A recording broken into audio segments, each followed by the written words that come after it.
Hey, what's up, guys? Welcome to the Bible Study Minute. Today we're taking a look at 2 Samuel chapter 1 and chapter 2, verses 1 through 7. And in these chapters, we see David defeating the Amalekites, but then he receives word that Saul and his sons have been killed in battle.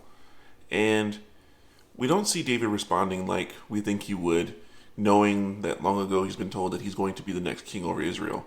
You would think that he would rejoice because the person who's been trying to kill him for the last number of years is finally dead and he can be the next king over Israel. But that's not how he responds.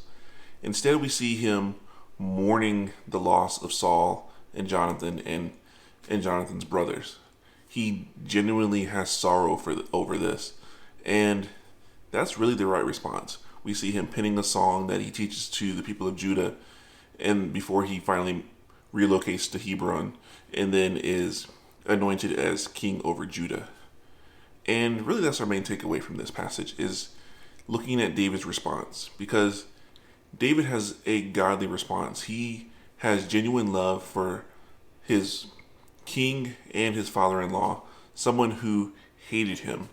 And we see David as someone who is living out the words of Christ that we see in both Matthew chapter 5 and Luke chapter 6, where Jesus tells us to love those who hate us, or to love our enemies, and to bless those who curse us.